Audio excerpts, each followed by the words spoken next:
నమస్కారం దుర్గా కుమార్ గారు. నమస్కారం సుధాకర్ గారు, మన వీక్షకులు కూడా నమస్కారం. తాజా పరిస్థితులను బట్టి నిన్న కేంద్ర రైల్వే శాఖ మంత్రి మాటలను బట్టి రాష్ట్రానికి రైల్వే జోను రాకపోవటానికి కారణం జగన్మోహన్ రెడ్డి అని నిన్న కుండ బద్దలు కొట్టినట్టుగా మీడియాతో చెప్పాడు. ఇంకా కసురుకున్నాడు ఆయన. మీరు నన్ను ఎందుకు అడుగుతారు, వెళ్ళి మీ ముఖ్యమంత్రిని అడగండి, మీ ప్రభుత్వాన్ని అడగండి, అసలు విషయం ఆయనే చెప్తాడు అని ఆయన కోపం వచ్చి ఒక విధంగా కోపంగా మాట్లాడాడు. అసలు ఏంటి కారణం, రైల్వే జోన్కి ఎందుకని ఆయన జగన్మోహన్ రెడ్డి మీద నిందేశాడు? ఇది గవర్నమెంట్కి ఒక రకంగా నిన్న పార్లమెంట్లో చెప్పు దెబ్బ లాంటి విషయం అండి. ఆయన విసుక్కోవటం, కోపం చెందటంలో అసందర్భం ఏమీ లేదు. అది సమంజసమైన విషయమే. ఎందుకంటే గతంలో కూడా వాళ్ళు రిమైండ్ చేశారు, మేము ఆల్రెడీ డిపిఆర్ అయిపోయింది, ఫండ్స్ శాంక్షన్ అయిపోయినాయి, మేము ఆ అకౌంట్లో డబ్బులు మూలుగుతున్నాయి, మీరు మాకు ల్యాండ్ ఇవ్వమని. ల్యాండ్ ఇవ్వమని ఇప్పుడు కాదండి, 5 ఏళ్ల క్రితమే వాళ్ళు అది సౌత్ కోస్టల్ జోన్, అది జోన్ ఏర్పాటు అనేది రాష్ట్ర విభజన సమయంలో ఇచ్చిన హామీల్లో అది ఒక హామీ. అసలు జగన్మోహన్ రెడ్డి గారు దీని మీద పెద్ద పోరాటం చేశాడు. అప్పుడు ప్లకార్డులు పట్టుకుని ప్రత్యేక హోదా గురించిను రైల్వే జోన్ గురించి. అట్లాంటిది ఇవాళ రైల్వే జోన్ వాళ్ళు అడిగింది ఎంతండి? 53 ఏకర్స్ అండి. 53 ఏకర్స్ అలాట్ చేయటం రాష్ట్ర ప్రభుత్వానికి ఒక మాట అండి 5 సంవత్సరాల్లో. అసలు చాలా గవర్నమెంట్ ల్యాండ్లు ఉన్నాయి అక్కడ. ఇప్పుడు మొన్నటికి మొన్న అనవసరంగా ఈ టూరిజం డిపార్ట్మెంట్ కనో లేకపోతే ముఖ్యమంత్రి క్యాంప్ ఆఫీస్ కనో ఋషికొండని తొలిచేశారు కదండి. అట్లా 500 కోట్లు అక్కడ పెట్టారు. అసలు సెంట్రల్ గవర్నమెంట్ కనుక జోనల్ ఆఫీస్ వస్తే వైజాగ్ అదొక బూస్టర్ అండి. చాలామంది ఎంప్లాయ్మెంట్ ఇక్కడ వస్తారు, తర్వాత మనకి ఆ ఇంపార్టెన్స్ పెరుగుతుంది. రైల్వే ఫెసిలిటీస్ కానీ ఇంకా రైల్వే వర్క్స్ కానీ జోన్ ఏర్పాటు అవటం వలన. అట్లాంటిది వాళ్ళు రెడీ అని అన్నీ చెప్పేసి మేము రెడీగా ఉన్నాం, మీరు హ్యాండ్ ఓవర్ చేయమంటే, ఇప్పుడు greater Vizag municipal corporation BRTS కోసం 15 ఎకరాల రైల్వే ల్యాండ్ వీళ్ళు తీసుకున్నారండి. రైల్వే ల్యాండ్ని హ్యాండ్ ఓవర్ చేశారు వీళ్ళకి.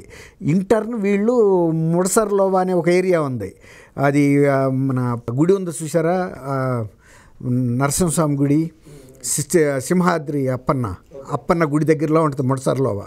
ఆ ముడసర్లోవా దగ్గర వీళ్ళు ఒక 53 ఎకరాలకు సంబంధించిన జీవో కూడా ఇచ్చారు. ఇచ్చి జాయింట్ సర్వే కోసం రైల్వే ఆఫీసర్స్ వెళ్ళారు, స్టేట్ గవర్నమెంట్ ఆఫీసర్స్ వెళ్ళారు. సర్వే చేస్తే 27 ఎకరాలు మాత్రం హ్యాండ్ ఓవర్ చేయగలుగుతున్నారు వీళ్ళు. మిగిలినది రైతుల ఆధీనంలో ఉంది, స్వాధీనంలో. వాళ్ళు ఒప్పుకోకపోతే ఇద్దరు వెనక్కి తిరిగి వచ్చారు. ఇప్పుడు అది 53 ఎకరాల కోసం వాళ్ళు ప్లాన్ చేశారండి. అంత పెట్టినప్పుడే అది ప్రాజెక్టు కంప్లీట్గా వాళ్ళు ఇంప్లిమెంట్ చేయగలుగుతారు.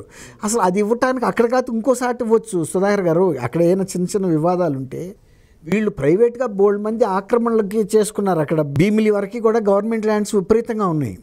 అసలు ఈ కొండనే పని దానికోసం ఇచ్చినా కూడా ఒక ప్రిస్టేజియస్ ప్రాజెక్ట్గా ఉండేది, రైల్వే జోనల్ హెడ్ క్వార్టర్ అన్నట్టుగా. పని ఋషికొండని డిస్టర్బ్ చేశారు కదా ఎట్లాగూను. ఆ డిస్టర్బ్ చేసేదేదో ఒక పర్పస్ కోసం చేసి ఉంటే ఒక ప్రిస్టేజియస్ ప్రాజెక్ట్, ఒక పార్లమెంట్ భవనం లాగా కూర్చునేది దాని మీద, ఒక Vizag railway south coastal zone. అది చేయకుండా ఇవాళకి ఇప్పుడు మొన్న ఇక్కడ అమరావతిలో 33,000 ఎకరాలు వాలంటరీగా రైతుల నుంచి స్వచ్ఛందంగా పూల్ చేశారండి, సమీకరించారు. అంత పెద్ద ప్రాజెక్ట్నే చేయగలిగినప్పుడు ఇక్కడ 53 ఎకరాల గవర్నమెంట్ ల్యాండ్ ఎక్కడైనా దొరుకుతుందండి వైజాగ్లో, ఎక్కడ ఇవ్వదలుచుకున్నా. అట్లాంటిది ఆ ప్రాజెక్ట్ని 5 ఏళ్ల నుంచి సెంట్రల్ గవర్నమెంట్కి ఎంత అసహనంగా ఉంటుందండి. ప్రాజెక్ట్ డిపిఆర్ తయారు చేయించేసి ఫండ్స్ ఇచ్చిన తర్వాత అకౌంట్స్లో అట్లా పెట్టేస్తారు సుధాకర్ గారు, ఇంకో దానికి ఉపయోగిస్తారు. మొన్న స్టేట్ గవర్నమెంట్ కనుక కాంట్రాక్టర్లతో వర్క్స్ చేయించుకుని బిల్స్ ఇవ్వకపోతే వాళ్ళు వెళ్ళి కోర్టుకు వెళ్ళి తెచ్చుకున్నారు చూసారా. అటువంటి సిస్టమ్ సెంట్రల్ గవర్నమెంట్లో ఉండదు. సెంట్రల్ గవర్నమెంట్లో ఏ ప్రాజెక్ట్కి అయితే ఫండ్స్ ఇస్తారో దానికి ఒక స్పెషల్ హెడ్ అకౌంట్ పెడతారు. ఆ అకౌంట్లో వేసిన తర్వాత ఆ పని కోసం తీయాల్సిందే తప్ప ఇంకొక అకౌంట్లో ఖర్చు పెట్టిన తీరు. అట్లాంటి సిస్టమేటిక్ అరేంజ్మెంట్ ఉంటుంది అక్కడ. అలాంటప్పుడు వాళ్ళు రెడీ పెట్టినప్పుడు మనం వెనకపడతాం ఏంటండి? పదే ఇప్పుడు విలేకరులను అడిగినా ఇంకొకళ్ళు అడిగినా ఇప్పుడు 5 ఏళ్ల నుంచి స్టేట్ గవర్నమెంట్ 53 ఎకరాలు ఇవ్వలేకపోతుందంటే అంతకన్నా దివాళా కోరుతనం ఏముంటుందండి? అందులో ఒక ప్రిస్టేజియస్ ప్రాజెక్టు నువ్వు పోరాడావు నీ ఎంపీలతో ఇది ప్లకార్డ్స్ పట్టించి. ఇవాళ వాళ్ళు మేము రెడీగా ఉన్నాం స్టేట్ గవర్నమెంట్ ఇవ్వటం లేదని అన్నప్పుడు ఒకవేళ కనుక నిజంగా వీళ్ళు ఇచ్చి అంటే కనుక పరిస్థితి ఉంటే ఖండించాలిగా. ఆ కేంద్ర మంత్రి మాట్లాడింది తప్పు, మేము ఆల్రెడీ ఫలానా సాటి హ్యాండ్ ఓవర్ చేసాం, 5 ఏళ్ల పాటు మేము ఎందుకు ఎదురు చూస్తాం, మేమే కావాలని కోరుకుంటున్నప్పుడు ఇది తప్పుదోవ పట్టించాడు ఫలానా మంత్రి, మేము ఫలానా సర్వే నెంబర్లో ఫలానా రోజు హ్యాండ్ ఓవర్ చేసిన లెటర్ ఉంటుంది కదండి, జాయింట్గా సంతకాలు తీసుకుంటారు రైల్వే డిపార్ట్మెంటును స్టేట్ రెవెన్యూ వాళ్ళు హ్యాండ్ ఓవర్ చేసినప్పుడు మాకు 53 ఏకర్స్ ఫలానా విలేజ్ సర్వే నెంబర్లో ఎంబార్క్ చేసి ఇచ్చేశారు, మేము స్వాధీనం చేసుకున్నామని అది విడుదల చేస్తే సరిపోదు కదా. అప్పుడు కేంద్ర మంత్రి డిఫెన్స్లో పడతాడు, మేము ఇచ్చిన వాళ్ళు పెట్టలేదని. వీళ్ళు ఎందుకు సైలెంట్గా ఉంటారని ప్రతి చిన్న విషయానికి షర్మిల గారి మీదో చంద్రబాబు మీదో ఇంకొకళ్ళ మీదో జనం మీదకి వెళ్తారు కదా. ఆ కేంద్ర మంత్రి మీద ఎందుకు సలహాదారులు ఎగరాలి కదా, ఏం మాట్లాడుతున్నావు నువ్వు, మేము ఎందుకు ఇవ్వలేదు, 53 ఎకరాలు మాకు లెక్క, అందులో వైజాగ్ లాంటి పెద్ద సిటీలో బోల్డ్ ల్యాండ్స్ ఉన్నాయి, మేము ఎగ్జిక్యూటివ్ క్యాపిటల్లే పెట్టాలని నిర్ణయించింది, అందుకు చెప్పాలి కదా.